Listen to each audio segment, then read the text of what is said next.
오늘 아침에 전 매일 아침 퇴근한 산책을 하고 오거든요. 그래서 나가는데 오늘은 유독 시원한 게 좀 느껴졌습니다. 그래서 참 '날이 참 좋다.' 하면서 다녀왔습니다. 어느새 9월 중순이기 때문이겠죠. 자, 우리가 처음 만났을 때가 6월 26일 요 수업으로 시작을 했습니다. 6월 26 일부터 시작해서 HTML, CSS, 자바스크립트, 그리고 시간이 지나면서 이제 리액트, 그리고 뭐 부트스트랩 같은 CSS 보시고 그다음에 리액트도 보고 여러분들 자기소개도 하시고요. 그리고 리액트를 더 잘 사용하기 위한 방법들과 파이어베이스로 호스팅하는 것들, 그리고 그 뒤에 이제 지금도 제가 계속 언급하고 있는 Next.js라는 프레임워크도 배웠습니다. 음 그리고 이제 8월 8월 말부터는, 중순 이후부터는 이제 데이터베이스를 시작으로 이제 서버 사이드에 대한 개념을 학습하고 계신 중입니다. 그리고 어느새 노드.js 익스프레스로 준비한 수업은 내일이 마지막입니다. 그 뒤에 인메모리 데이터베이스로 이틀을 하고요. 그리고 AWS 클라우드로 또 한 주 하고 나면 이제 제가 강의를 하는 내용은 끝나게 됩니다. 그래서요, 사실 이제 지금 만들고 있는 서비스들을 보면요, 사실상 제가 프로젝트에 사용하는 스펙들과 거의 유사한 상태입니다. 지금 우리가 개발할 때 다루는 그런 스펙들을 보면 프론트는 리액트로 하거나 넥스트.js로 하고, 서버는 익스프레스를 쓰거나 넥스트.js로 하고, 그리고 거기에 데이터베이스는 몽고DB를 쓰거나 MySQL 관계형 데이터베이스를 붙이고, 어 아직 인프라, 서버, 클라우드에 대해서 하지는 않았지만 지금 수준의 내용이 사실 제가 개발하는 스펙과 매우 유사합니다. 사실 같습니다. 오히려 여러분들이 배우시는 게 제가 개발할 때보다 더 많은 기능들을 배우고 계시는 겁니다. 저는 그렇게까지 기능을 많이 구현하진 않거든요. 그런데 이제 뭐 저번 주까지 학습하신 내용이 서버의 핵심이었고요. 서버라는 건 결국 데이터베이스에서 피 사용자 요청에 따라서 데이터베이스에서 중요한 정보들을 조회하거나 수정하거나 삭제하고 그 결과를 클라이언트에 리턴하는 거. 그게 제일 중요한 핵심이거든요. 그래서 데이터베이스와 연결하는 게 가장 중요했습니다. 요거 하고 나면요, 이 뒤에 오늘 배우실 내용, 그리고 내일까지, 그리고 앞에 이틀 동안 인증이랑, 그리고 어제 파일 업로드 뭐 요런 거 한 거는 이제 상황에 따라서 서버를 잘 사용하기 위한 방법들인 거죠. 네. 그래서 어느새 날이 시원해진 만큼, 가을이 성큼 온 것만큼 제가 준비한 수업도 이제 거의 다 끝나간다라는 말씀을 드립니다. 네. 음. 그래서요. 어 그 새싹반은 월요일에 하겠습니다. 자, 인메모리 DB랑 엮어서 같이 하겠습니다. 요 8일 이후부터 내용부터 12 일, 15 일에 배우는 인메모리 DB까지 해서 요렇게 총 6개 강의에 대한 새싹반을 15 일에 진행하겠습니다. 이게 이날 또 새싹반하고 요날 또 새싹반 하면은 이게 지금 이틀 내용밖에 없어 가지고요, 좀 묶어서 같이 하겠습니다. 방금 말씀드린 것처럼 서버에서 가장 중요한 내용은 이미 다 끝났습니다. 저번 주에 한 내용이 가장 중요했습니다. 데이터베이스에 있는 그 서버가 클라이언트 요청을 받아서 라우트 처리, 라우트한 거를 이제 모델이랑 연결해 준다. 그게 가장 중요하고, 이제 뭐 어제 제가 막 그 장표에서, 그러니까 어제 장표를 잠깐 꺼내 볼까요? 어제 장표가 음 아이고 53. 네, 아이언드. 네, 막 이런 그림들 보여드렸잖아요. 여기서 이제 데이터베이스가 어디 위치하느냐는 또 새로운 경우의 수들이 만들어지겠죠. 또 그러면 더 복잡할 거예요, 사실. 네. 더 가짓수가 더 많이 나올 텐데 일단 데이터베이스는 생각 안 하고 파일 저장하는 방법과 이제 서버를 운영하는 거 고거를 생각했을 때 나오는 그런 여러 가지 경우의 수들이었습니다. 이제 내가 뭘 말하려고 지금 이걸 꺼냈지? 아, 네. 아무튼 네, 요런 장표들 여러분들이 서버를 운영하거나 아니 어쨌든 서비스를 운영할 때 가장 중요한 건 이 스토리지를 쓰는 거는 사실 이제 필요에 따라서 하게 되는 거고요. 만약에 파일 업로드가 필요한 서비스라면 이런 것까지 구현을 해야 될 거고요. 파일 업로드가 필요가 없는 서비스라면 사실 얘는 부가 기능이 되겠죠. 네. 있으면 좋고 없어도 괜찮은 기능. 그래서 사실 요것보다 데이터베이스의 위치를 어디로 할 것인가 고런 전략 세우시는 게 얘도 그 클라우드의 위치가 곧 그 데이터베이스의 위치와 유사하다고 봐도 될 것 같아요. 막 지금 클라이언트 딴에서 바로 클라우드로 업로드하겠다라는 이런 전략이면 일반적으로 데이터베이스도 클라우드에 있는 걸 쓰겠죠. 뭐 백엔드 애저 서비스 같이. 내가 서버를 직접 운영하지 않을 때 그때 요런 걸 쓰거나. 그렇지도 않겠다. 구현은 스토리지에서 바로 업로드 시키고 서버는 뒤쪽에 붙는 것도 방법이겠습니다. 뭐 그것까지 하면 너무 경우의 수가 많아져서 네, 요런 것들을 보셨습니다. 그래서 어쨌든 제가 드리고 싶었던 얘기는 지금 제가 그 수업했던 내용들이 다 이해가 되셨다라면 이미 제가 개발하는 스펙은 다 따라오신 겁니다. 저는 제가 그 서비스 만들 때 스펙이 딱 요 정도까지입니다. 이것보다 더 나가질 않아요. 네. 자, 좋습니다. 그래서 어쨌든 네, 다음 주 월요일에 새싹반을 하겠습니다. 다음 주 월요일 5시에.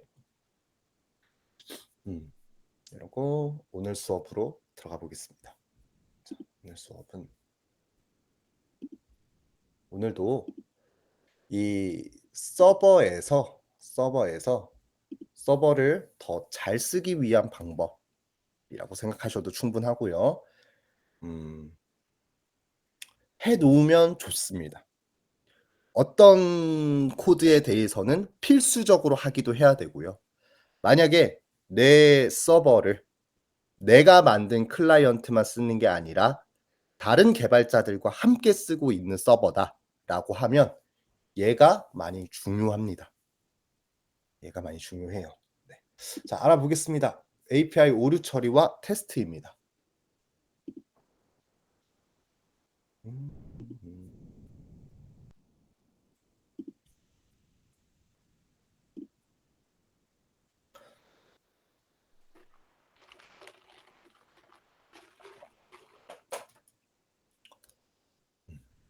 어제 우리 뭐 했냐면요.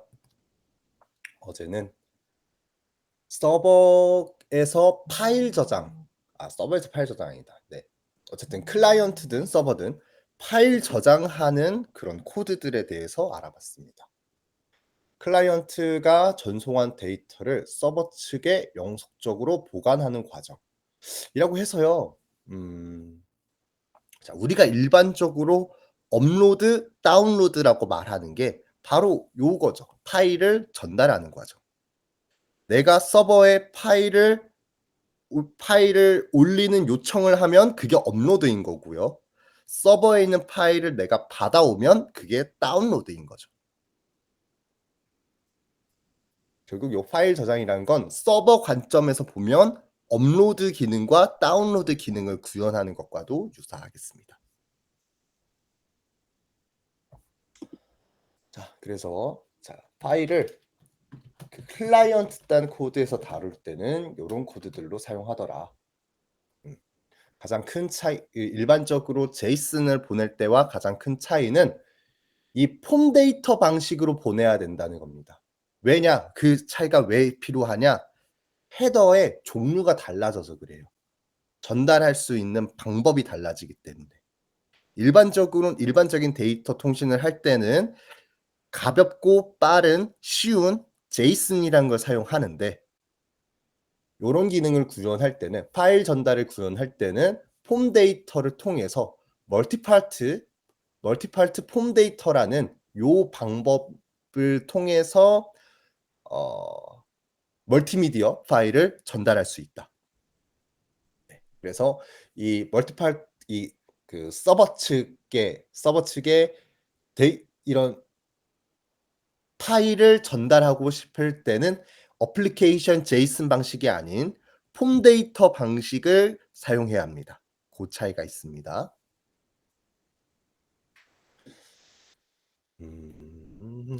자, 그리고 파일 업로드라는 거 하면서 멀터를 받습니다.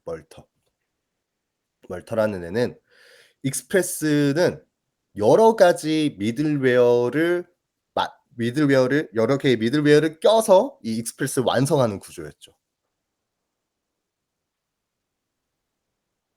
그중에서 얘도 미들웨어고요. 얘는 이제 업로드 올라오는 폼 데이터로 클라이언트가 서버 쪽으로 폼 데이터로 전달하는 그 파일을 분석해서 스토리지에 저장을 한다든지 이 파일의 내용이 어떤 게 있다라고 정리해서 req.file 혹은 req.files라는 이름으로 넣어주는 기능을 해주고 있습니다. 그리고 이 멀터는 서버 측에서 익스프레스용 파일 업로드 미들웨어다. 그래서 얘가 하는 역할은 멀티파트 폼 데이터를 처리해 줄 수 있더라. 그래서 보통 요런 파일 업로드 기능을 구현할 때는 클라이언트 측에서는 리액트에서 폼 데이터로 파일 전송하고 서버 측에서는 멀터 미들웨어로 요거 폼 데이터를 받아서 저장을 하거나 혹은 클라우드 스토리지에다가 업로드하는 게 가능하겠다. 네, 고런 얘기가 주였습니다. 자, 오늘의 주제는 상태 코드와 응답 표준화입니다. 상태 코드와 응답 표준화. 음. 상태 코드라고 하면요. 이제 서버가 클라이언트로 응답을 줄 때 당신의 요청에 의해서 서버가 처리한 결과가 이겁니다 하고 알려주는 일종의 암호문 코드 통신 코드 뭐 고런 겁니다. 네. 그래서 요 세 자리 숫자고요. 서버가 클라이언트 요청에 대한 결과를 나타내는 세 자리 숫자. 그리고 얘는 표준이 있습니다. RFC 9110이라는 웹 표준으로 정의가 되어 있습니다. 클라이언트가 응답을 예측하고 디버깅, 로직 처리 등이 가능하다. 요런 게 있고 크게는 요런 식입니다. 1로 시작하는 거, 2로 시작하는 거, 3으로 시작하는 거, 4, 5로 시작하는 게 다른데 1은 거의 보실 일이 없을 거고요. 1을 서버단에서 구현하는 것도 많지 않고요. 그러니까 이런 상태 코드가 어 API를 구현하는 측마다 다를 수 있거든요. API를 구현하는 측마다 이 표준이 정의해 준 것을 어떻게 해석했느냐에 따라서 코드의 자세한 사항들은 다를 수 있어요. 그런데 가급적 서버 API를 구축할 때는 요 표준을 따르도록 노력은 하는 거죠. 그래서 에러를 낼 때 요런 상태 코드들로 넣어 주더라. 네. 그래서 이제 서버 측에서 가장 많이 보게 되는 건 2번 내용과 4번 내용, 5번 내용일 겁니다. 요걸요. 제가 잠깐 어디다 놨지? 잠시만요. MDN. 자, 여기 표준이라고 했잖아요. 요 표준 내용을 확인할 수가 있습니다. 어디서 확인할 수 있냐면 디벨로퍼 모질라 org MDN 사이트에서 확인할 수가 있습니다. 자, 이거 링크를 전달드리겠습니다. 오늘 어젯밤에 OS 업데이트를 하고 나서 뭔가 다 초기화가 돼가지고 네.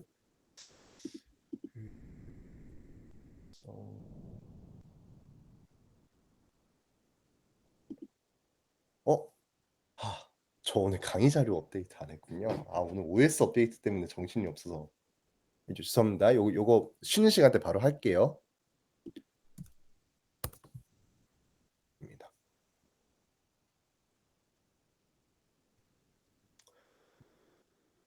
잠깐 살펴보면요. 또 이쪽을 안 빼놨네. 잠시만요. 무슨 내용인지 잠깐 살펴보면요. 일단 요거는 지금 뭐 영문인데 원래 영문으로 작성된 건데 한글로 통역을 해놨다라는 뜻입니다. 그래서 뭐 그냥 우리는 한글이 더 편하니까 한글로 보겠습니다. 자, 주요한 내용은 뭐 1번이 뭐고 2번이 뭐고 이제 뭐 3번이 뭐고 4번이 뭐고 5번이 뭔지를 보는 거겠죠. 4번이 뭐고 5번이 뭔지 이렇게 보는 겁니다. 근데 너무 많죠. 너무 많아요. 그래서 솔직히 말씀드리면 저는 이걸 다 생각하면서 구현하지는 않습니다. 이걸 다 여기 있는 내용들을 다 생각하면서 구현할지는 못해요. 네네. 여기서 주요한 것들은 그 에러 코드를 사용합니다.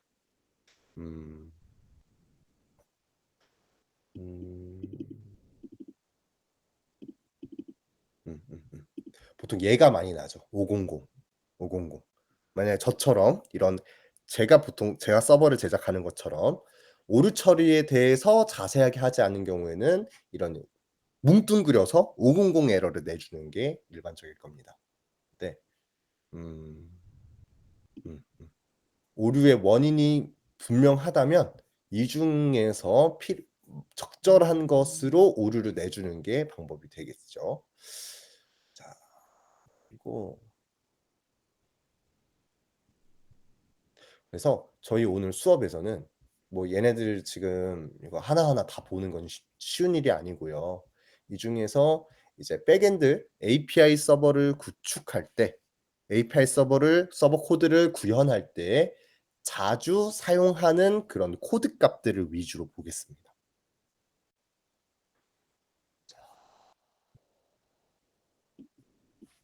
얘를 좀 이쪽으로 빼놔야겠다.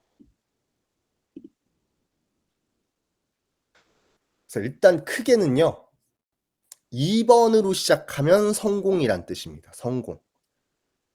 클라이언트가 요청을 보냈고 서버가 그 요청을 잘 받아서 백엔드 로직 시작하는 것도 아무 문제 없었고 그래서 결과도 잘 보냈다 라는 의미로 2로 시작하면 성공이란 뜻이고요.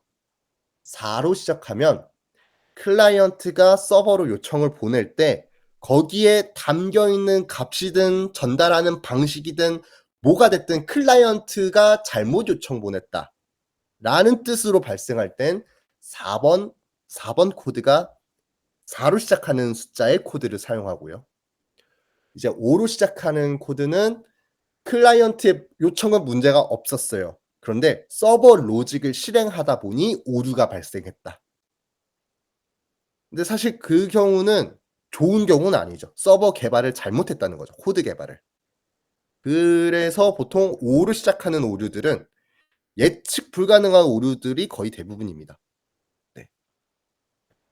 보겠습니다. 1로 시작하는 건 정보 상태 코드입니다. 1로 하는 거는 먼저 클라이언트가 백엔드한테 그러니까 요런 경우에 우리 지금 웹 요청은 아니잖아요. 웹 요청이 아닌데 FTP라고 부르는 게 있거든요. FTP. 걔는 마치 HTTP처럼 프로토콜의 종류 중 하나입니다. 프로토콜의 종류 중 하나인데 어 지금 제 얘기 잘 들리시죠? 저 왜 네트워크 연결이 불안정하다고 나오는지 모르겠는데. 음흠. 네네. 알겠습니다. 그냥 계속하겠습니다. 일로 이 100 번은 이제 FTP 같이 서버와 클라이언트가 붙어 있을 때, 서버와 클라이언트가 대용량 파일을 계속 연결하고 있어야 할 때 "나 연결 잘 됐어."라는 사인으로 보내주는 게 요거입니다. 얘는 그리고 오히려 음 HTTPS 네트워킹과 관련된 그런 이론 수업을 할 때 등장하는 애들이에요. 그래서 사실 백엔드 서버를 구현할 때 얘네들을 직접 뭔가 사용하실 일들은 많지 않을 겁니다. 일반적으로 일로 시작하는 건 스트리밍이라든지 내 클라이언트가 서버한테 계속 데이터를 받아야 하는 상황, 스트리밍이라든지 소켓 통신이라든지 뭐 여러분들 중에 간혹 채팅 기능을 구현하신 팀이 있더라고요. 그런 팀은 거의 반드시 소켓 통신이라는 걸 사용해야 됩니다. 소켓 통신이라고 하는 건 간단히 설명하면 간단히 설명하면 자 그림은 있는 게 편하니까 잠깐만 요거 좀 띄워 놓고 해 볼게요. 자 간단히 설명하면 서버가 아니네. 자 얘를 그냥 서버라고 쳐 볼게요. 얘가 서버예요. 얘가 서버예요. 일반적으로 클라이언트가 서버한테 요청을 보내면 그거에 대한 응답을 받는다. 이게 우리가 생각하는 웹의 기본적인 동작 방식입니다. 그런데 소켓 통신이란 건 뭐냐면 서버가 클라이언트의 위치를 알고 클라이언트가 서버한테 요청을 안 보냈는데도 서버가 클라이언트한테 데이터를 계속 쏴주는 거예요. 자, 이게 달라요. 자, 일반적인 웹의 동작 방식은 클라이언트가 서버한테 요청을 보내면 그거에 대한 응답을 받는 게 일반적인 웹의 동작 방식입니다. 그런데 실시간 스트리밍이라든지 혹은 실시간 채팅 이런 건 클라이언트가 계속 요청을 보내는 게 오히려 불합리하죠. 그러니까 그런 거예요. 우리가 카카오톡 보면요. 카카오톡 딱 열었을 때 내가 메시지 보내고 내가 메시지 보내고 내 숫자 1이 사라지는 경우 있잖아요. 혹은 메시지 보내고 상대가 답장을 보냈을 때 나한테 바로 나오죠, 내 채팅창에. 그런 거 구현할 때는 클라이언트 내 채팅창이 서버한테 계속 요청을 보내고 있을 수가 없어요. 그리고 그렇게 구현하면 서버의 부하가 엄청나게 생기겠죠. 그래서 올바른 구현 방식이 아닙니다. 클라이언트가 서버에서 변화된 거를 내용을 받아줘야 될 때는 그때 소켓 통신이라는 걸 사용하는데 그 소켓 통신의 시작이 요겁니다. 요런 거.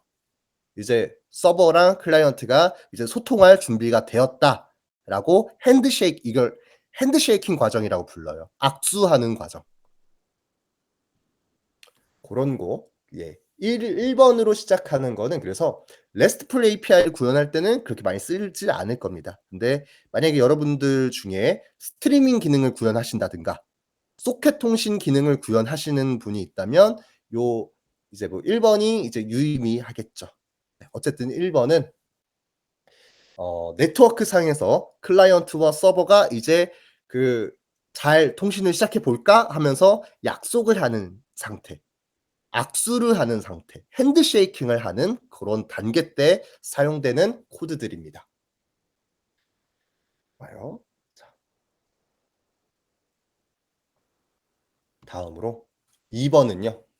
이게 이제 이미 우리 만들어 놓은 모 오즈 몽고라든지 오즈 SQL 이런 백엔드 서버 코드에서 이미 사용하고 있는 코드인데요. 어 성공했다라고 알려주는 겁니다. 성공했다고 알려주는데 일반적으로 요런 것들이 좀 달라요. 자, 200번은 클라이언트의 요청 잘 받았고 그거에 대한 데이터 반환도 잘 했다. 보통 get으로 목록 요청할 때 get으로 데이터 요청했을 때 그거에 대한 응답으로 200 코드를 내려주는 겁니다. 다음으로 201은 created, 생성되었다. 생성됐다 하면은 생각나는 그 RESTful 메소드가 있죠. 포스트입니다. 포스트. 사용자가 포스트 요청으로 보냈을 때 이 값 db에다가 잘 넣었어. 서버상 오류가 아무것도 없었어. 그랬을 때 응답 코드로 201을 선택을 해줍니다. 요거 이미 우리 코드에 구현이 되어 있을 거예요. 잠깐 봐볼게요. 저번에 만들 때 있었던 걸로 기억을 하는데 파일 플레이스먼트 오즈 몽고 우리 코드인데요. 자 자 모델 말고 라우트에 API에 이런 거 메모.js 가보면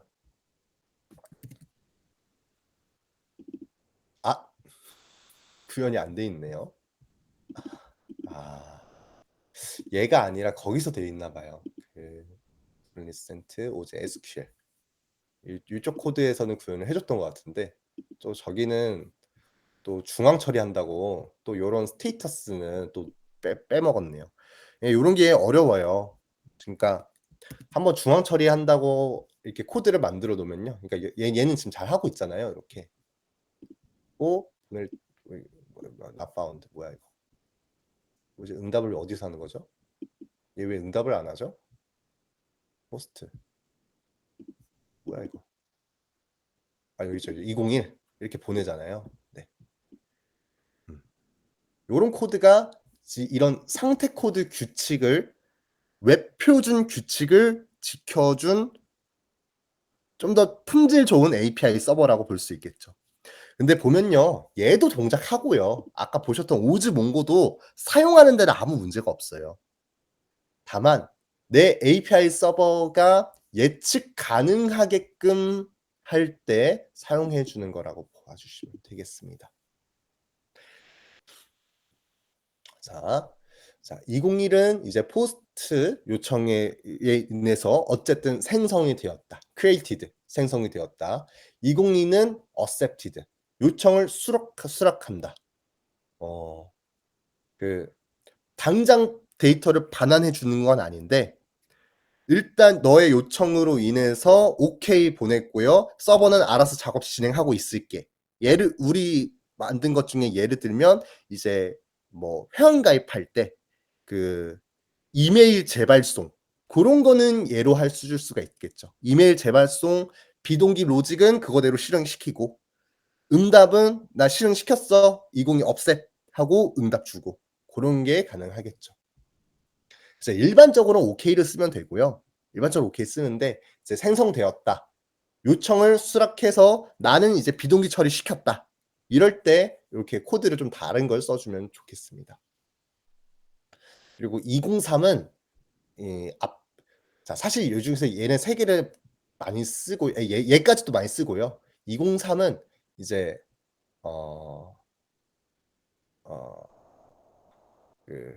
assertive information 요거를 직접 서버에서 구현할 일은 그렇게 많지 않을 거예요. 얘는 사실 우리 어제 CDN이라는 거를 제가 설명드렸었잖아요. 우리 집 컴퓨터에서 서버 컴퓨터까지 여러 개의 노드를 왔다 갔다 하면서 그 서버에 요청이 갔다가 노드 통해서 다시 응답이 오는 건데 예를 들어서 한국 우리 집에 있는 요 크롬 브라우저가 미국에 있는 서버에 요청을 보내면 처음에는 이제 우리 뭐 이제 구부터 시작해서 이제 시 올라갔다가 이제 우리나라 나가는 그 노드 나갔다가 그 노드가 뭐 태평양 이렇게 건너가 가지고 이제 그 미국에 있는 그쪽 뭐 또 주 들어가서 뭐 어디 동네 들어가 가지고 거기 있는 서버 컴퓨터까지 들리겠죠. 고게 이제 그 인터넷에서 이제 네트워크의 동작 방식인 거거든요. 내가 여기서 주소를 입력하면 그 주소를 찾아서 DNS를 통해서 쭉 요청이 날아가는 겁니다, 태평양을 건너까지. 그러면 거기에서 이제 응답을 받아오는 거예요. 근데 매번 이렇게 요청 보냈다가 응답 받았다가 하는 게 그 오래 걸리고 좋은 방법이 아니겠죠. 그래서 결과를 캐싱해 두기도 합니다. 그 결과를 캐싱한다. 데이터를 캐싱한다. CDN 그죠. CDN이죠. 이게 제가 말한 게 지금 딱 CDN 내용이거든요. 그래서 원래는 저기 미국에 있는 주소까지 갔다 와야 되는 건데 한 우리 집 바로 앞은 아니고 한 이제 우리 구 정도 있는 노드쯤에 얘가 캐싱되어 있다, 데이터가. 그래서 내가 요청 보낼 때 똑같이 또 미국 갔다 오는 게 아니라 여기에 있는 데이터만 꺼내 왔다 할 때 네트워크가 내려주는 응답이 이겁니다. 그래서 사실 우리가 RESTful API를 직접 구현할 때는 얘를 쓸 일이 많지는 않아요. 요거는 이제 네트워크 하시는 분들이 쓰는 그런 코드라고 보셔도 되겠습니다. 얘는 이제 RESTful API 구현할 때 종종 많이 쓰죠. 네. 204는 성공은 했는데 반환할 데이터가 없을 때 얘를 씁니다. 일반적으로 delete. 삭제는 성공했다. 삭제 성공했다라고 알려줄 때 요런 걸 씁니다. 근데 요것도 사실 구현하기 나름입니다. 자, 딜리트를 했는데 똑같이 데이터 반환해 준다고 하면 204를 쓰는 게 적절하지 않겠죠. 네. 요거는 사실 이제 구현하기 나름입니다. 이라고 생각하는데 잠깐 저거 잡아 볼까요? 얘는 204를 뭐라 설명했을까요? 그쵸. 네네. 네. 딜리트에 꼭 204를 쓰라는 게 아닙니다. 그래서 자, 보통 딜리트는 응답에다 아무것도 안 넣는데요.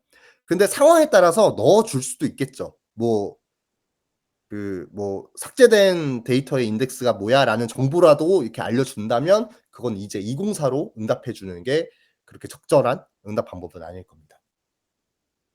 자, 그리고 205는 리셋 컨텐트, 폼 초기화 요청.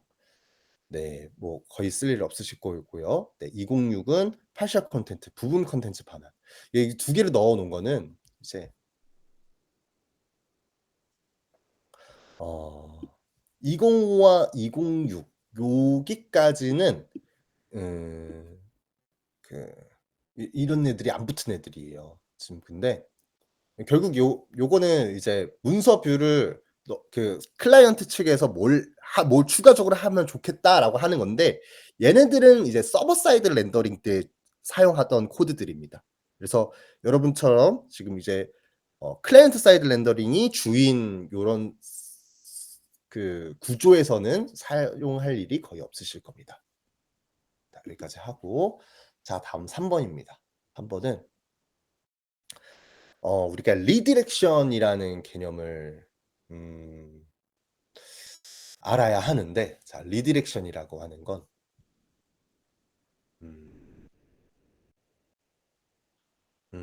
사용자가 뭐 그냥 이런 거예요. 나는 navr.com으로 요청을 보내요. 앞에 아무것도 안 붙였죠. 주소에 아무것도 안 붙이고 나는 navr.com으로 요청을 보냈어요. 그런데 실제로 내가 위치한 주소는요. 앞에 따따따가 붙습니다. www.naver.com. 이게요. 결국에 내가 네이버닷컴으로 URL 요청을 보냈는데 네이버 서버가 너 PC구나. 그러면 따따따로 가야지 하고 일로 리디렉션 해준 겁니다. 무슨 의미인지 대충 아시겠죠? 그래서요. 우리가 요것도요. 앞에 m 붙이면요. m.naver.com으로 요청을 보내면 네이버의 그 모바일 버전을 볼 수가 있거든요. 결국 이건 거예요. 네이버닷컴이라고 사용자들이 요청을 보내면 PC면은 따따따로 리디렉션 해주고 모바일이면 m.naver.com으로 리디렉션 해주고 그겁니다. 이게 리디렉션입니다. 어, 네. 그래서 여러분들이 뭐 이제 요거는 이제 그나마 Next.js라면 쓸 일이 있을 것 같습니다. 자, 완전 REST API 그냥 이제 데이터를 반환해주는 서버에서는 이 리디렉션을 쓸 일이 거의 없을 거고요.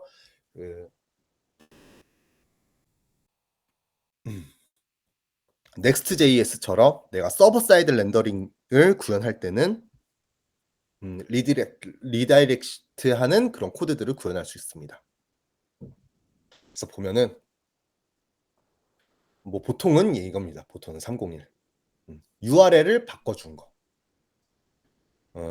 유저가 네이버닷컴이라고 요청을 보냈는데 내가 바로 냅다 따따따 네이버닷컴으로 연결시켜줬다 라는 의미로 이거 혹시 나오나 봐볼게요. 안 나올 것 같긴 한데 자, 네트워크에 다 지우고 지우는 게 안 되네. 여기 뭐 304가 있네요. 자, 304 200. 자, 요게 상태 코드인 거죠, 지금. 네이버 내 사이트에 있고 저 지금 아무것도 안 움직이고 있거든요. 근데 네이버에서는 얘 뭐가 계속 동작을 하고 있나 봐요. 뭐에서 뭐 계속 데이터를 받아오고 있나 봐요. 자, 304는 요거예요. 캐시된 리소스 사용한다. 지금 요것도 볼 수가 있네요. 네, 재밌네요. 좋아요. 자, 여기서 네트워크 이거 켜놓고 네트워크 켜놓은 상태에서 자, 클리어 한번 하고 이거 자, 일로 보내볼게요. 네, 잠깐만, 요거 클리어 다시 누르고 냅다 엔터 하면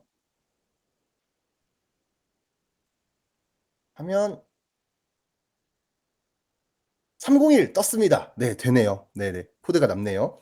자, 네이버가 내가 네이버닷컴으로 요청을 보냈더니 얘를 이제 301 너 URL 바꿔줄게 라고 하면서 리디렉션 한 결과로 따따따 네이버닷컴으로 보내준 겁니다. 그래서 요거 자체의 요청에 대한 응답은 200 코드로 받은 거죠.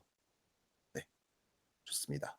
자, 이렇게 리디렉션 받고 이 밑에 있는 뭐 307은 임시 유지, temporary redirect. 307 샵스퀘어 네이버닷컴. 네, 뭐 그런가 보네요. 네. 예, 네. 그래서 보통 제 생각엔 요거 요거 거의 쓰실 일이 거의 요거밖에 없을 것 같고요. 네, 뭐 임시 리다이렉션, 네, 로그인 후 홈 이동시키는 거. 그리고 뭐 포스트하고 게스트로 리액션 시키는 거. 이제 요런 게 이제 전통적인 서버 사이드 렌더링 하던 곳에서는 많이 쓰는 방식인데 분들이 쓰실 일은 그렇게 많지 않을 것 같습니다. 그나마 요거 정도. 301이나 이제 뭐 캐시된 리소스 사용하는 거. 근데 요것도 결국 서버가 알아서 해주는 내용이지. 네, 여러분들이 다 구현하실 내용은 아닐 것 같아서요. 네. 어쨌든 3으로 시작하는 건 리다이렉션 상태 코드고 요거 이 리다이렉션을 하는 거에 대해서 이제 캐싱된 데이터를 보여준다거나 할 때 요 3번 상태 코드가 사용이 됩니다. 자, 다음은 4번 상태 코드입니다. 4번 상태 코드. 이게 개발할 때는 가장 유의미하게 사용될 수 있는 코드겠죠. 자, 만약에 여러분들이 프론트 코드 개발 따로 백엔드 코드 개발을 따로 하고 계신다면 혹은 앞으로 그럴 여지가 있다면 그러면 서버 개발자는 클라이언트 개발자, 프론트 개발자를 배려해서 요런 에러를 잘 내줘야 됩니다. 그래야 클라이언트 측에서 본인이 오류가 난 원인을 금방 파악할 수가 있어요.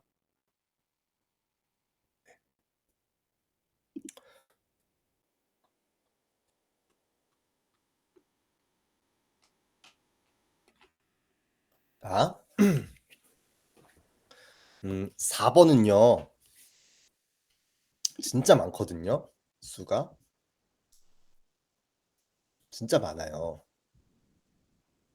그래서요, 요거를 그 서버 개발자가 다 알고 요거를 친절하게 모든 그 상태 코드들을 다 해 주면은 너무 좋은 그런 분들일 것 같은데, 이런 거 있잖아요. 이거 아무 의미 없는 거잖아요. 418은 아이머 티팟이라고 합니다. 이것도 뭐 엮인 뭐 그런 이야기가 있었던 걸로 기억하는데, 어 네. 예, 그렇다고 합니다. 뭐 만우절 농담으로 남아 있던 상태 코드가 지금도 여전히 뭐 쓰고 있다라고 하는, 네. 뭐 그런 얘기입니다. 자, 그래서 정말로 내가 서버를 제대로 만들어 보고 싶다라고 하신다면 얘는 이거 한 번씩 쭉 읽어 보시는 게 큰 도움이 되긴 합니다. 자, 근데 이 중에 우리가 지금 필요한 건 음 일단 얘네만 알아보겠습니다. 얘네는 꽤 자주 사용되는 거라서 얘네를 위주로 알아보겠습니다. 자, 일단 4로 시작하는 건요. 이 오류가 가장 서버에서 발생시키기 쉬운 에러입니다. 그러니까 밸리데이션에서 걸린 거예요. 사용자가 보낸 데이터가 제대로 된 형태가 아닌 거예요. 사용자가 보낸 바디에 있는 데이터든 쿼리에 있는 데이터든 쿼리 파라미터에 있는 데이터든 바디에 있는 데이터든 어쨌든 요 사용자가 보낸 데이터를 파싱하다가 오류가 나면 요 400으로 리턴을 해 주면 됩니다. 그러면 요게 bad request라고 해서 사용자가 보낸 문법이 서버가 이해할 수 없다. 결국 너가 보낸 제이슨이든 멀티파트 폼 데이터든 서버가 예상한 문법대로 너가 써주지 않았다라고 문전박대하는 겁니다. 네. 문 앞에서 막는 거예요. 너 지금 그 형태가 좀 제대로 돼 있지 않은 코드들로 가져왔구나 하고. 그게 400 배드 리퀘스트고, 어, 클라이언트 측 입장에선 요게요, 이게요, 우리한테는 가장 중요한 게요. 서버를 내가 구현하지 않은 경우들 많으시잖아요. 서버를 내가 구현하지 않고 서버를 다른 제품을 사용한다거나 혹은 클라우드에다가 파일을 업로드한다거나 그런 거 할 때 결국 다 API 통신인 거잖아요. 그래서 400으로 응답을 받았다. 400 응답 받았다는 뜻은 이제 에러가 났을 때 그 에러 객체 콘솔 에러 찍어 보면은 거기에 스테이터스 코드가 적혀 있거든요. 거기에 400이다 라고 그 숫자를 보는 거예요. 이 에러가 난다면 내가 뭔가 지금 잘못 보낸 거다. 서버 쪽으로. 클라이언트 개발자인 내가 서버 쪽으로 데이터를 보낼 때 잘못 보냈다라고 예측이 가능하죠. 사실 더 뜯어보면 좋은 거고, 이런 네네, 좋습니다. 예. 뒤에서 할 얘기긴 한데 메시지를 잘 써주는 것도 중요해요. 그래서 서버가 응답을 줄 때 지금 뭐 때문에 에러가 난다라는 메시지를 잘 적어주면 클라이언트 측에서 디버깅하기가 훨씬 쉬워지죠. 네, 그런 얘기입니다. 자, 이 응답은 잘못된 문법으로 인해 서버 요청을 이해할 수 없다. 400 배드 리퀘스트고요. 그 다음은 402 인증 실패, 어스라이즈가 실패했다. 뭐 예를 들면 우리 이틀 전에 배웠던 인증할 때, 자 보면서 합시다. 말로만 하는 게 아니라 이틀 전에 52 이틀 전에 배웠던, 자, 로그인을 하면 이런 JWT라는 걸 발급해 주죠, 클라이언트에. 그러면 클라이언트가 이런 인증이 필요한 요청을 보낼 때 JWT를 이렇게 담아서 보내는 겁니다. 요게 실제 구현할 때는 헤더 엑시오스 헤더에다가 담아서 보내는 거거든요. 아유, 이게 또 여기 없네. 네, 아무튼 그래서 여기 보낼 때 이 토큰 값이 적절하지 않을 때 혹은 토큰 값이 아예 없거나 적절하지 않아서 인증 절차 진행하다가 오류가 나면 얘를 반환해 주면 됩니다. 401 인증 실패. 너가 지금 보낸 요청이 인증 정보가 없다. 그리고 403은 얘와 연결되어 있습니다. forbidden. 자, 401은 저 인증 정보가 없을 때 내는 거고요. 403은 이 권한 너 지금 권한이 없다. 너가 지금 조회하려고 하는 그 데이터에 너는 접근 권한이 없다. 일 때 내주는 오류입니다. 403 forbidden. 그리고 404 not found. 요거는 많이 사용되는 개념이죠. 리소스가 없다. 너가 지금 조회하려고 하는 게 데이터가 없어. 라고 할 때 404 not found 오류를 내주고요. 405 method not allowed는 이제 뭐 이런 것도 다 예측해 주면 좋은데요. 보통은 다 500 에러로 빼버리는 경우가 일반적일 것 같은데 이 405 에러까지 내주면은 친절한 거죠. 예를 들어서 그런 거예요. 유저 도메인 쪽의 요청인데 유저 도메인에 구현해 놓은 게 get이랑 post밖에 없어요. 근데 푸시나 딜리트 요청을 보내는 거예요, 클라이언트가. 그때 요런 에러를 내줄 수도 있겠습니다. 근데 거기까지 신경 쓰려면 사실 put과 delete를 구현하지 않았을까 싶은 생각이죠. 네. 아무튼 그리고 다음으로 408은 이거 우리 디버깅해서 개발하다 보면은 종종 요런 상황이 발생했습니다. 우리 실습할 때도. 클라이언트 코드에서 서버 쪽으로 요청을 보냈어요. 요청을 보냈는데 특정 시간 동안 응답을 받지 못할 때 요 408 오류가 납니다. 리퀘스트 타임아웃 오류가 나는 거죠. 서버로부터 응답을 한 몇 달 기다릴 수는 없으니까, 하루 종일 기다릴 수는 없으니까 특정 시간이 지났는데도 서버의 응답을 못 받으면 이런 408 오류가 발생합니다. 많은 경우 보통 서버 쪽 오류인 경우가 많죠. 아무래도 서버가 요청은 받았는데 에러도 안 내주고 성공했다는 응답 코드도 안 내주고 하는 그런 서버 쪽 오류가 있을 때 보통 요런 타임아웃 오류가 날 것 같습니다. 그리고 409 컴플리트는 리소스가 충돌한다. 409. 자, 404 not found고 405는 method not allowed. 그리고 지금 얘네들은 좀 스킵한 거예요. 이거 다 하긴 좀 그래서. 그리고 409는 컴플리트. 요청이 현재 서버의 상태와 충돌될 때 보낸다. 얘도 만들면은 훌륭한 건데 서버가 계속 버전이 바뀌잖아요. 버전이 바뀐다는 말은 우리 Git으로 버전 관리할 때 어쨌든 배포하면은 그 이전 서버 코드와 배포한 서버 코드가 달라지게 되죠. 근데 사용자가 요청 보내는 게 이전 서버 상태로 예상하고 요청을 보낸 경우, 이럴 때 409 에러를 내줄 수가 있겠습니다.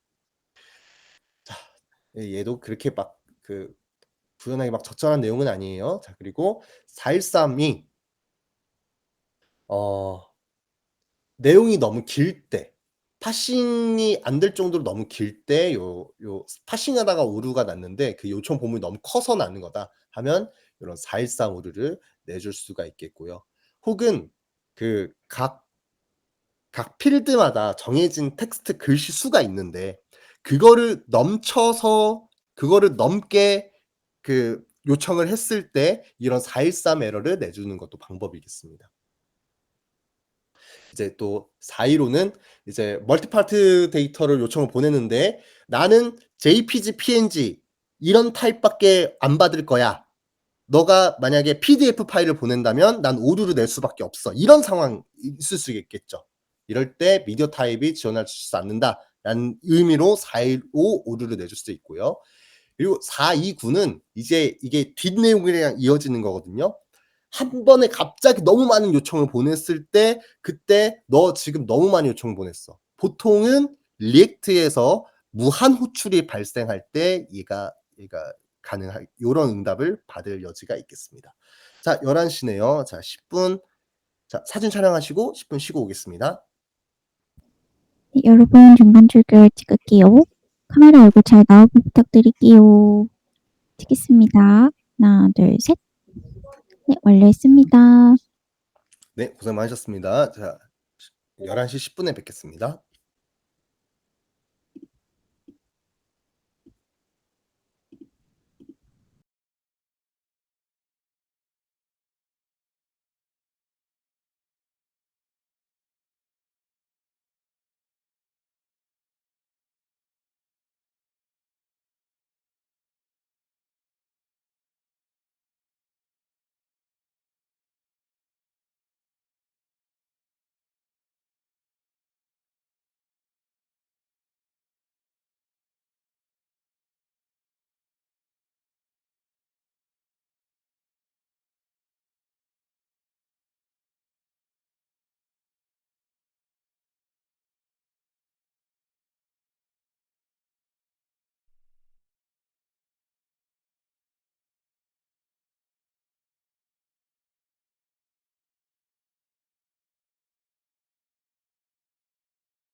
네, 여러분 10분입니다.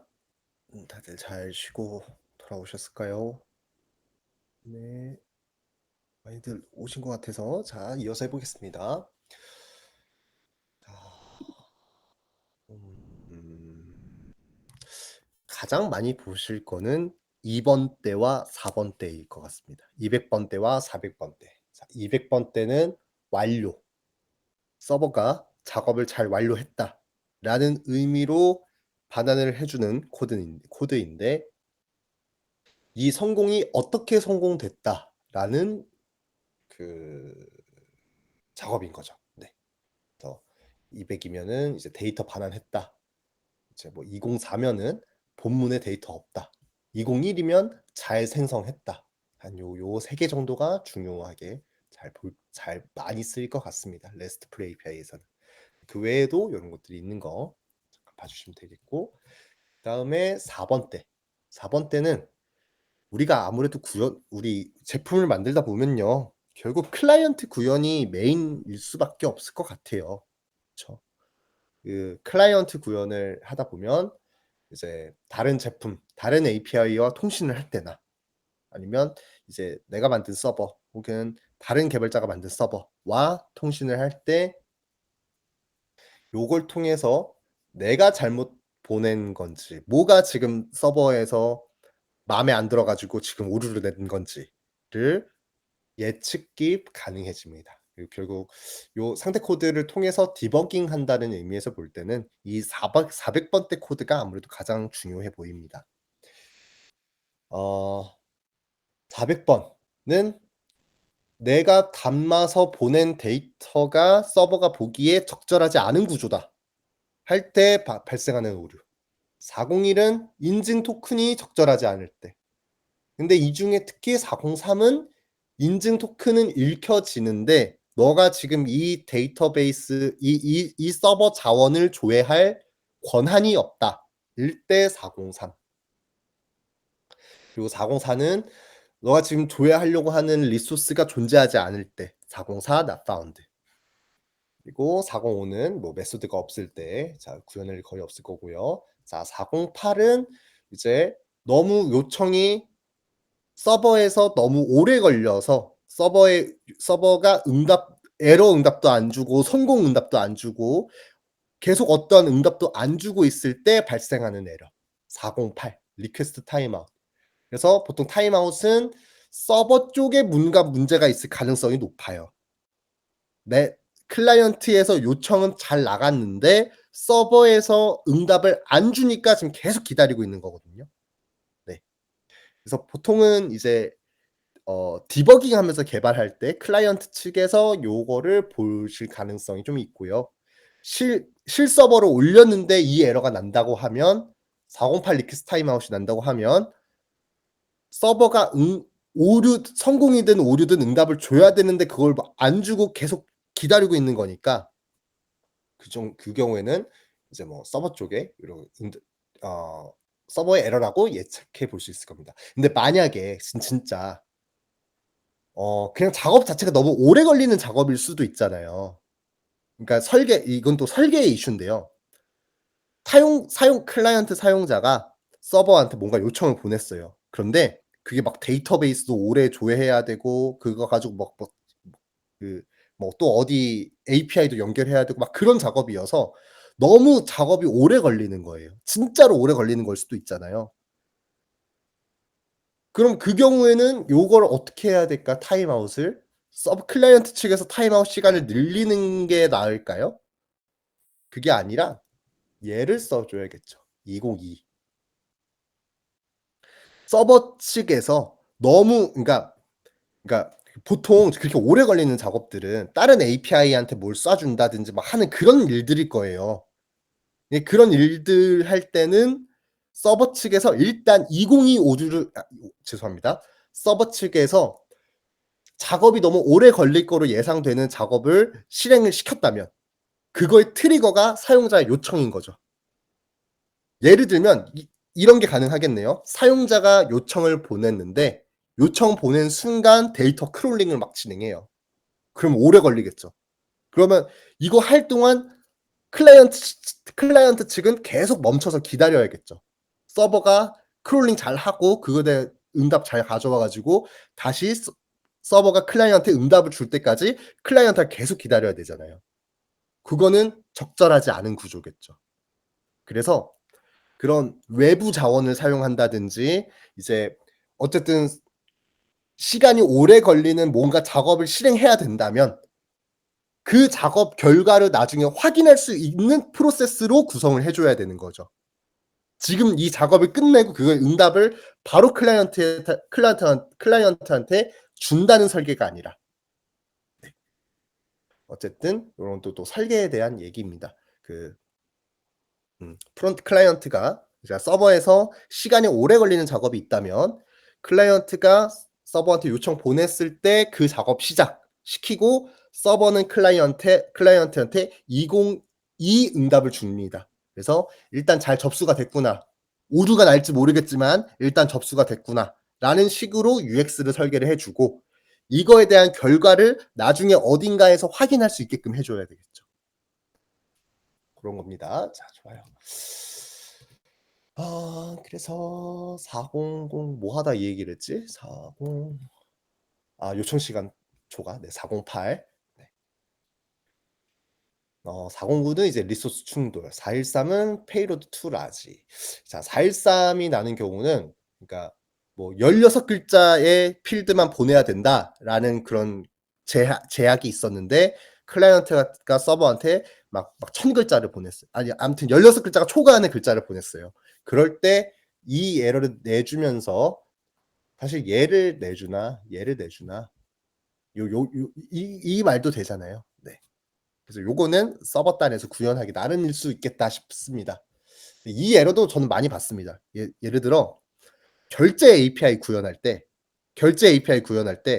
내가 그 서버 결제사 쪽 PG사라고 부르거든요. 결제사를 페이먼트 게이트웨이라고 해서 줄여서 PG사라고 부릅니다.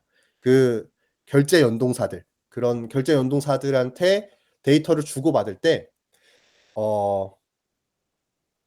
대표적으로 요즘엔 토스를 많이 써요. 근데 그 전에 있는 PG사들이 있어요.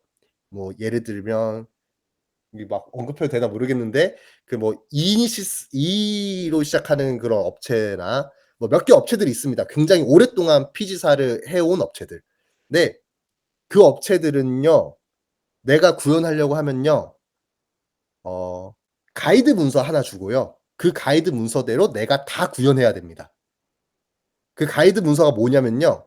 얘네들이 데이터를 주고받을 때 어떤 암호화 방식을 써야 되고 클라이언트가 자기들 그 페이먼트 게이트웨이 PG사 API로 요청 보낼 때 어떤 규칙을 가지고 그걸 다 맞춰서 보내야 된다라는 가이드 문서를 주면 그거대로 클라이언트 나는 걔네 입장에서는 클라이언트잖아. 나는 서버이긴 하지만 내가 알아서 다 구현해서 만들어야 됩니다.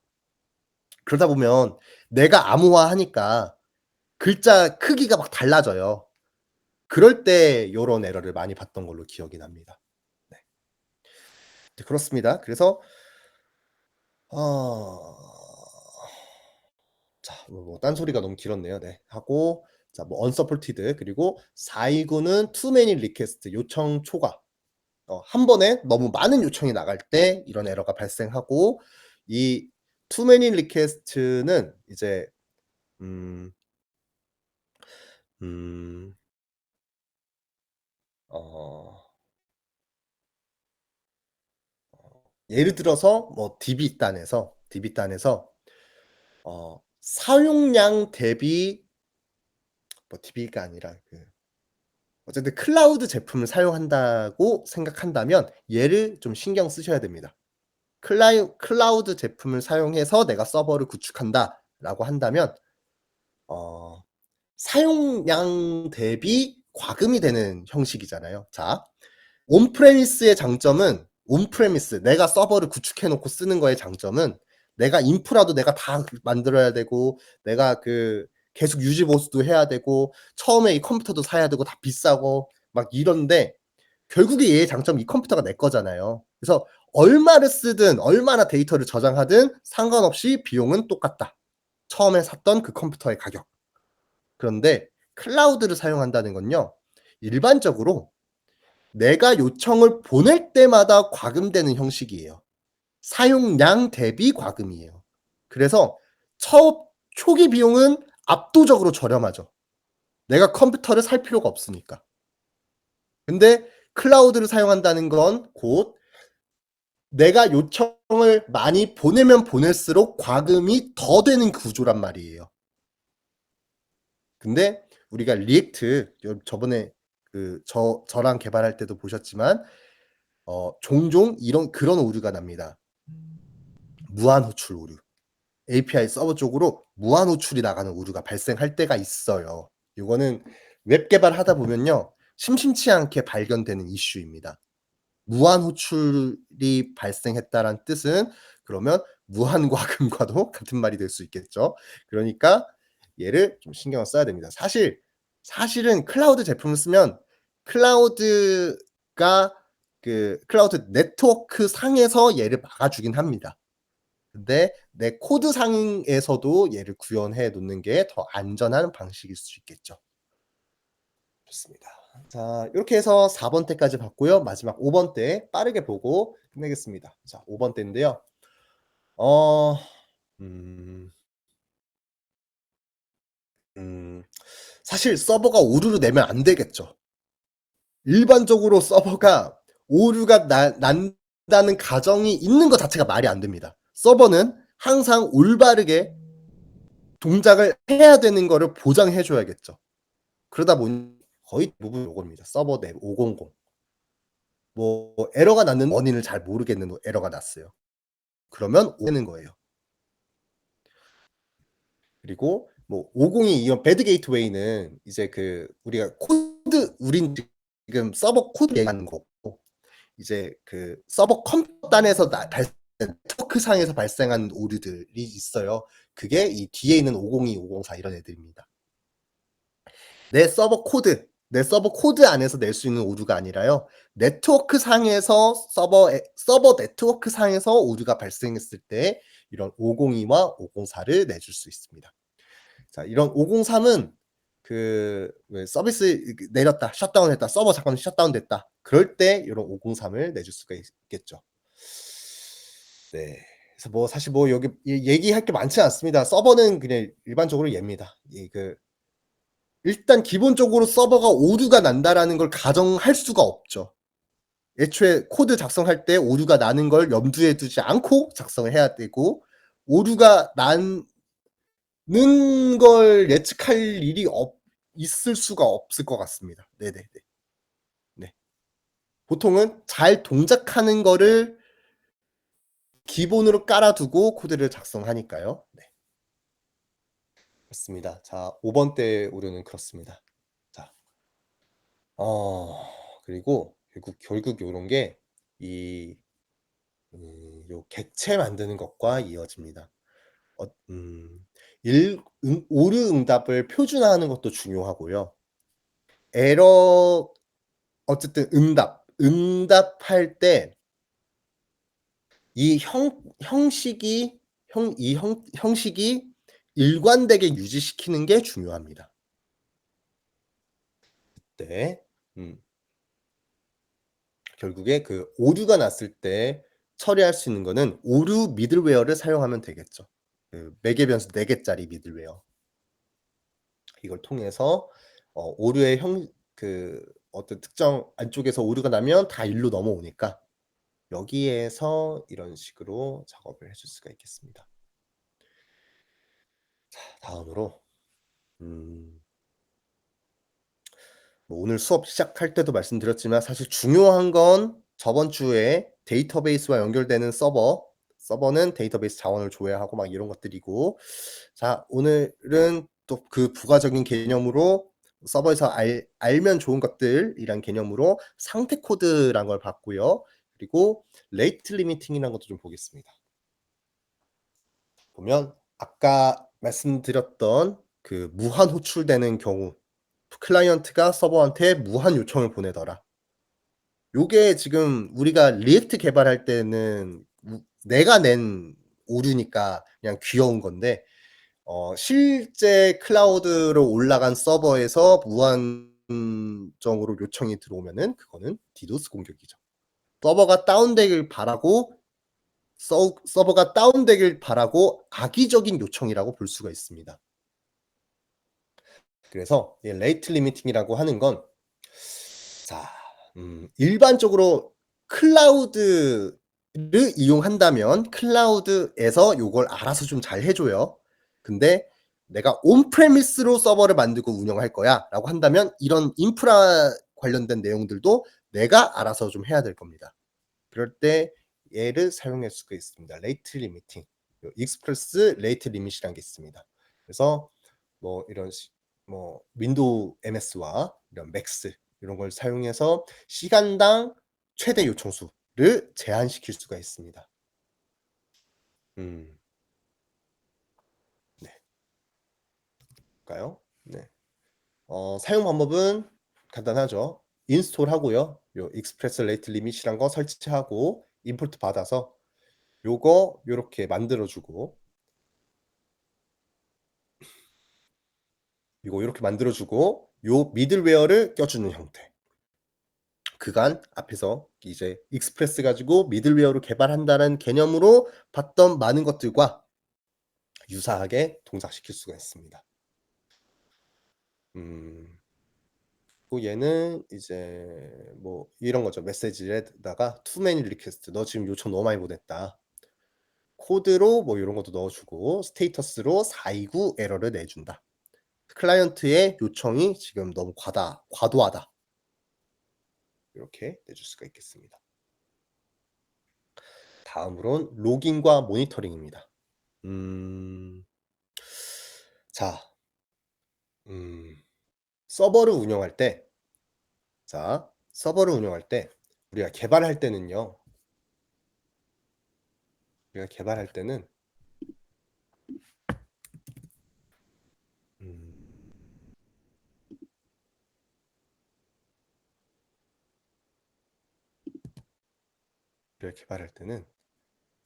여기 예시가 없는데 여기 콘솔을 통해서 로그들을 보죠. 콘솔을 통해서 로그를 확인할 수가 있습니다. 가정을 해보는 거예요. 이거는 지금 내 컴퓨터, 개발자의 컴퓨터에서 내가 만든 상황, 시츄에이션에서 발생하는 로그들을 여기에다가 남긴 거예요. 근데 실서버에 있는 로그를 내가 그 컴퓨터에 접속해서 볼 수는 있을 겁니다. 근데 그게 실시간 대응이 안 되겠죠, 사실. 요거는 내가 개발하면서 보는 거니까 이 로그들을 쭉쭉 보는 건데 실서버에 어떤 요청들이 있었고 어떤 요청에 의해서 비즈니스 로직 뭐가 실행되다가 갑자기 오류가 나서 그 서버에 오류가 남았다. 서버가 오류를 응답했다는 기록이 남았다. 이런 것들을 로그 파일로 잘 유지하는 게 서버를 운영할 때 중요한 개념 중 하나입니다. 왜냐하면 나는 예상하지 못했던 오류가 서버를 운영하다 보니 여러 사용자들이 사용할 때 오류가 났을 수가 있잖아요. 그래서 로깅과 모니터링이라는 개념이 실제로 서버를 운영할 때 매우 중요한 개념입니다. 요거 어떻게 하는 건지 잠깐 봐보겠습니다. 로깅과 모니터링입니다. 로깅이라고 하는 건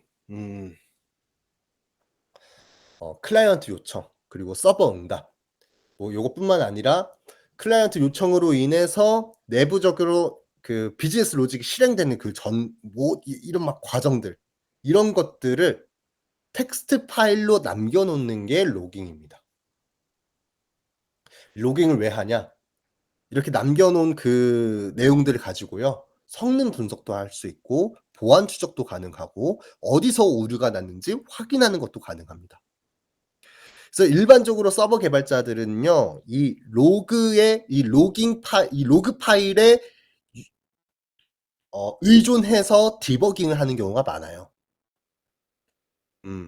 그래서 무슨 오류가 났을 때 로그 파일을 뒤져본다라고 하는 게 왜 오류가 났는지를 확인하기 위해서 서버가 남겨놓은 기록들을 본다는 뜻입니다. 그 기록을 보고 그 상황과 유사하게 오류를 재현하는 거죠. 오류를 재현함으로써 뭐가 원인이다 파악하고 해결해 나가는 게 이제 디버깅의 과정이 되겠다라고 볼 수 있겠습니다. 네. 그래서 익스프레스에서 요 몰건이라는 애가 있는데요. 제가 아마 뒤에도 이런 애들이 전통적으로 많이 쓰는 라이브러리입니다. 윈스턴이라든지 BUNY의 분연이라든가 네네. 전통적으로 로그 파일을 관리할 때 많이 쓰는 라이브러리들입니다. 얘네는 단순히 이제 익스프레스에 종속된 개념이 아니라 웹 서버를 개발한다면 로그를 남길 때 윈스턴을 쓴다. 이런 BUNYA의 뭐라 읽는지 잘 모르겠네요. 분연이라는 라이브러리를 쓴다. 인 경우가 많은데 이 몰간은 그 약간 노드.js에 맞춰서 나온 개념이 좀 있어요. 그래서 얘가 결국 요런 컴바인이라든지 데브라든지 타이니 여기서 컴바인드라고 하는 거는 아파치 로그 형식이라 하잖아요. 요거 자체가 이미 그 유명한 웹 서버의 로깅 방식을 유사하게 따라하겠다는 뜻이에요. 아파치가 웹 서버 대표적인 웹 서버 중 하나입니다. 웹 서버. 대표적인 웹 서버인 아파치가 만드는 그런 로그 방식과 유사하게 만들겠다가 요 컴바인드를 쓰는 겁니다. 네. 그렇게 뭐 어쨌든 뭐 이렇게 다양한 포맷을 지원해 주더라. 뭐 오류 추적이라든지 사용자 행동 분석이라든지 서버 상태 모니터링 요런 걸 하기 위해서 로깅이라는 과정이 필요하다라고 보겠습니다. 사실 얘가요. 이런 포맷도 가능합니다. 뭐 모간하고 메소드 URL 스테이터스 유저 리스폰스 타임 밀리세컨드. 네. 요렇게 로그를 남길 수가 있다고 사용자가 보낸 IP가 뭐였는지 요런 것도 기록에 남길 수 있겠죠. 그러면 사실 이제 요거 보고 '이 사용자는 블락해야 되는 사용자겠구나.'라고 그 판단할 수도 있겠죠. 네.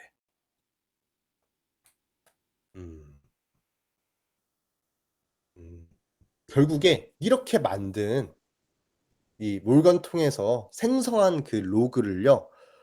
어딘가에는 저장을 해야 될 겁니다. 그 저장하는 걸 이 FS 모듈을 사용해서 파일로 기록하는 것도 가능하고요. 이런 애들을 통해서 외부 라이브러리로 로그를 관리하게끔 하는 것도 가능하고요. 클라우드 제품을 사용한다면 클라우드가 사용하는 로그 서비스로 로그 정보를 넘기는 것도 가능합니다.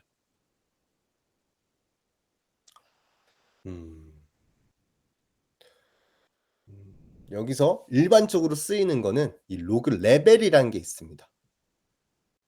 인포 이거 주의 에러.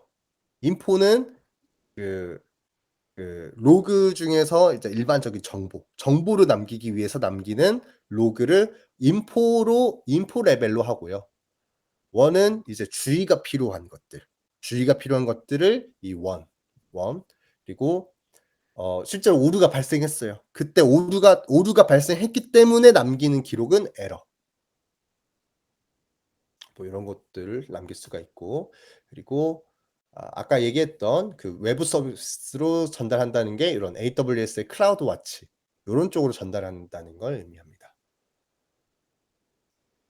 그리고 뭐 이제 로그 파일 자체는 뭐 로그 파일은 뭐 유출될 일이 그렇게 많지는 않겠지만 혹시라도 그 이런 뭐 토큰 정보라든지 비밀번호 요런 거는 마스킹 해 놔야 된다라는 얘기고요. 네. 사실 맨 처음에는 서버가 일단 돌아가는 게 제일 중요하고요. 서버가 돌아가서 그 요청받으면 응답을 잘 주는 이거 구현하는 게 제일 급한 거고요. 요게 잘 되면 오류 처리하는 것도 더 신경 써 보고, 그리고 이런 로그 시스템 남기는 것도 더 신경 써 보고, 네. 요런 내용이 되겠습니다. 요건요, 사실 우리 코드에서 AI가 한번 만들어 준 게 있어요. 근데 사실 마음에 드는 형태는 아닙니다. 잠깐 볼게요, 코드를. 그러니까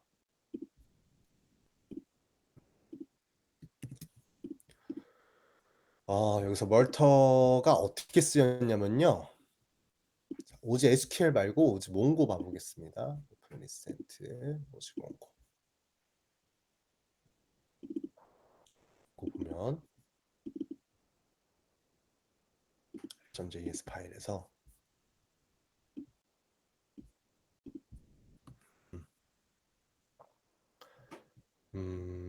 여기 뭐 에러 핸들러, 얘가 이제 그 에러를 표준화하기 위한 방법인 거죠. 에러를 표준화하기 위한 방법으로 뭐 각 코드마다 다 스테이터스 코드 넣고 그 응답 형태를 매번 결정하는 게 아니라 한쪽에서 몰아서 처리하겠다라는 의미로 요 에러 핸들러를 쓰고 있는 건데, 지금 볼 거는 얘가 아니라 로깅 설정. 자, 이 로건데요. 지금 util에 들어가 있습니다. 지금 얘가 몰간이 있는데, 이 몰간은 굳이 안 쓰고, 그래서 몰간에 있는 값들을 이 몰간이 제공해 주는 방식대로 안 쓰고 얘를 한번 또 랩핑했거든요. 로거라는 클래스로. 로거라는 클래스를 만들어 두고 이 안에서 이 몰간을 사용하는 형태로 코드를 짜줬습니다. 그래서 뭐 get http 로거라는 걸 실행하면은 얘가 요 컴바인드 방식으로 이런 식의 로그를 남기더라. 뭐 개발 환경에서는 이런 상세한 로그고, 공통 환경 그 프로덕션 환경에서는 간단한 로그를 남기겠다. 뭐 이렇게 해놨는데 그 차이는 뭐 결국 요거겠죠. 이렇게 남겨놓은 거. 그리고 뭐 에러 전용 로거 막 이렇게 해놨는데 그 제일 중요한 건 얘가요, 어디서 오류가 발생했는지 추적이 안 됩니다. 개발 코드에서. 지금 그 이슈가 있습니다. 무슨 말이냐면요. 자, 이렇게 만든 거 좋아요. 잘 만들었어요. 잘 추상화도 잘 했고 클래스로 해서 이 로고가 무슨 일을 하는지 잘 알겠어요. 근데 개발할 때 제일 중요한 건요, 그래서 몇 번째 코드에서 몇 번째 줄에서 에러가 나는데를 알아야 되거든요. 그걸 스택 트레이스라고 불러요. 스택을 트레이스한다, 추적할 수 있다. 근데 지금 얘는 그게 안 되고 있습니다. 그래서 디버깅이 너무 어려워요.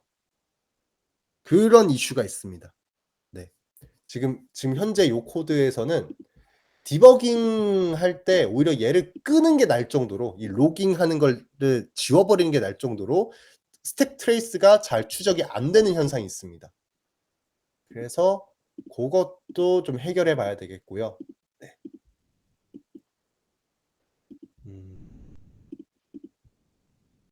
아무튼 그렇습니다. 이거 모건 로거, 이거를 지금 너무 추상화해서 사용한 것 자체는 좋은데 지금 가장 큰 문제는 디버깅 할 때 그 스택 트레이스가 잘 되지 않는다. 어떤 파일에서 몇 번째 줄에서 오류가 나는지에 대한 정보가 요 로그로 남지가 않더라라고 하는 치명적인 단점이 있습니다. 그래서 요거 해결하는 거 중요하겠고요.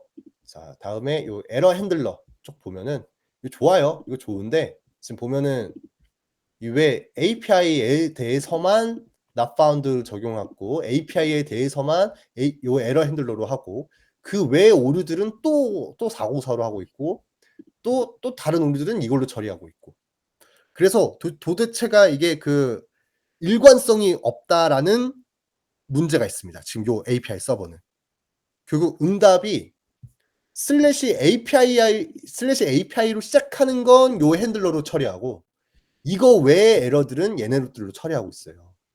이러니까 응답 코드가 일관되지 않다라는 문제가 있다라는 얘기입니다. 그거랑 또 일단 요 정도인가? 네. 네, 생각나는 건 일단 이 정도여서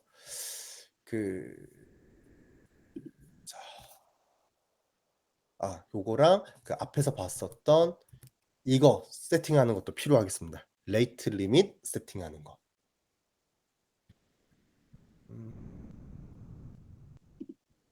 시점 코드.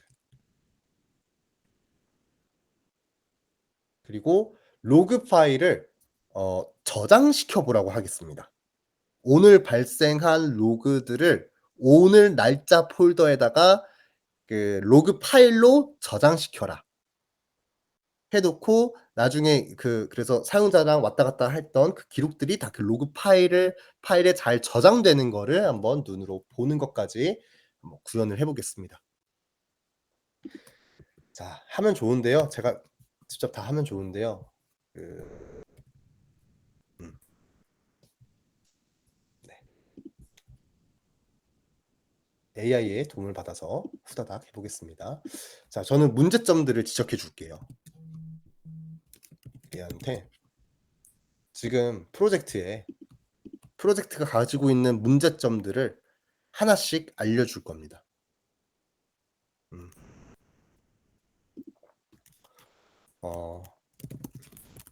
이 API 프로젝트에는 몇 가지의 문제가 있어. 1번 에러 핸들러가 어디서 사용되는 거죠? 에러 핸들러. 그렇죠. 미들웨어 에러 핸들러. 이걸 추가해 줄게요. 에러 핸들러가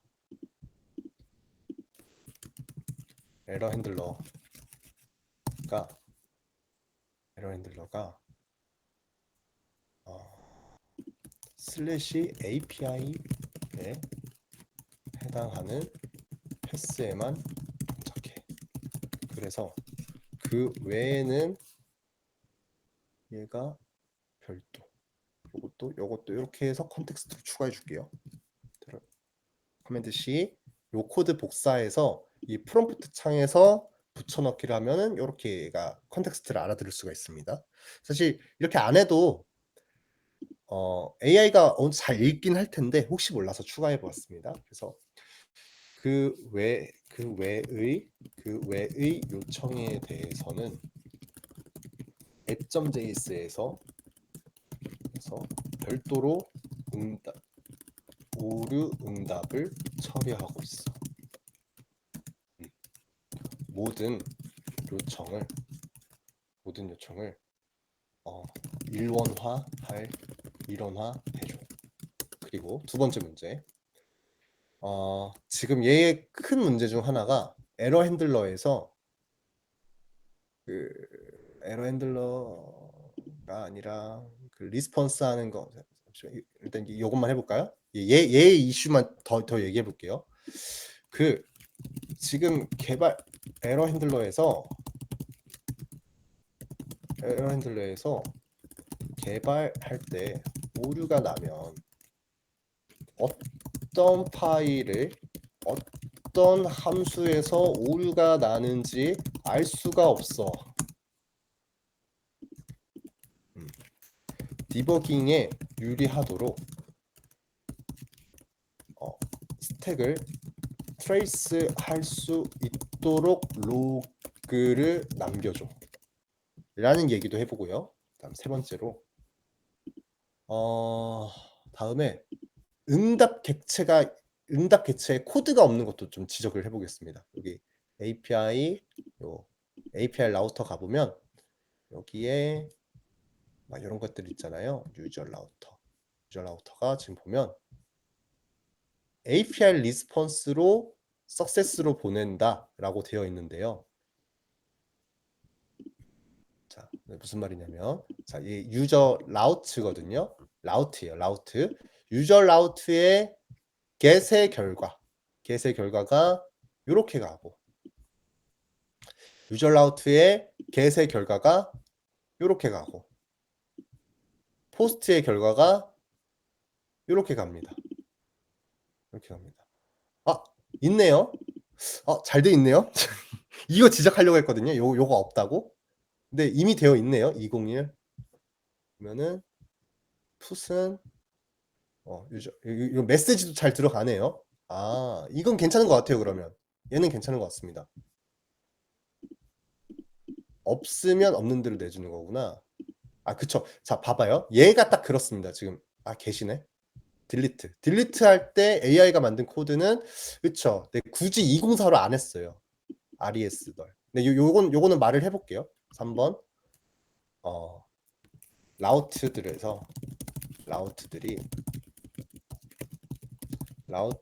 지금 보면 얘가 널이잖아요. 응답하는 게 없는 걸로 만든 거거든요. 응답하는 게 없는 걸로 만들었어요. 밑에 보면은 얘는 두 번째에 요 객체가 응답하는 데이터인 건데 삭제했을 때는 널로 보내고 있어요. 이 경우에 우리 아까 발표자를 보면은 삭제가 됐을 때 컨텐트가 없으면 204라고 보내주는 게 좀 더 좋은 코드라고 그랬죠. 그래서 보게 해보겠습니다.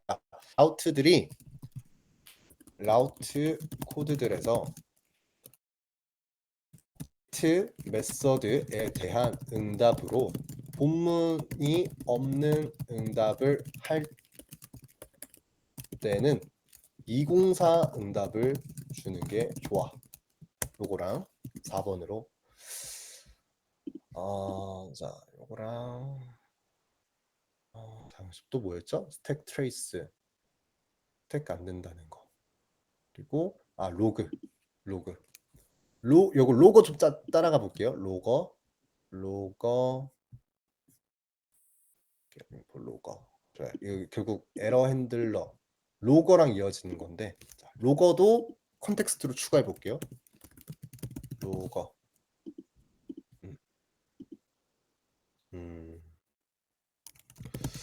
로거에서 모르간을 통해 로그 정보를 생성하는 것 좋아. 그런데 로그의 레벨을 지정해주는 과정이 필요해 보여. 윈스턴이나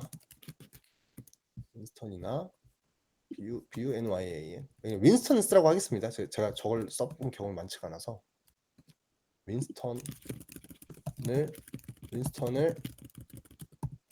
사용해서 로거 코드를 로거 코드에서 직접 구현하는 내용을 윈스턴 라이브러리를 윈스턴을 사용해서 해결해줘 라고 말하겠습니다. 그리고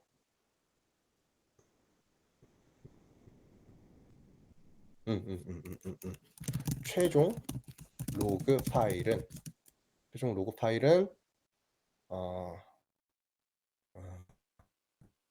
로그스 폴더에 날짜별로 기록되도록 해줘. 자, 이렇게 시켜놓고 이제 밥 먹으러 갈 거예요. 뭐 시킬 거냐면요. 지금 요 코드가 한 저번 주 금요일에 AI가 만들어준 서버 코드잖아요. 근데 나름 막 여기저기 신경 쓰면서 잘 만든 것 같은데 제가 보기에 문제들이 좀 있어서 그 문제들을 지금 다 지적한 겁니다. 오늘 배운 내용과 관련한 문제들이 있어서. 자, 첫 번째로 에러 핸들러가 요 뜻이죠. 에러 핸들러 app.js 파일 보면 에러 핸들러가 얘네 에러 따로 요거 API를 시작하는 거 에러 따로 동작하더라. 이게 적절하지 않다라고 말한 거고요. 두 번째는 에러가 날 때 어떤 파일에서 몇 번째 줄에서 오류가 나는지 모르겠어서 디버깅 너무 어렵다라는 얘기였고요. 세 번째는 라우트 코드들이 딜리트 메소드 응답할 때 204를 하도록 해주면 좋겠다. 그리고 네 번째로 로깅하는 거 너가 이 로거.js 만들어서 잘 했는데 이거 내가 직접 하느니 윈스턴이라는 라이브러리 쓰는 게 더 낫지 않냐라는 얘기에다가 그 로그를 그냥 단순히 휘발되는 정보로 쓰지 말고 텍스트 파일로 로그 폴더에 날짜별로 로그 파일로 기록해줘라고 했을 때 기록해줘. 로그 파일이라고 하면 확장자가 .log로 생성이 됩니다. 그거 만들어지는 거 기대해보고 일 시키겠습니다. 자, 됐습니다. 네. 11시 50분이고요. 자, 여러분들 식사하시고 12시 50분에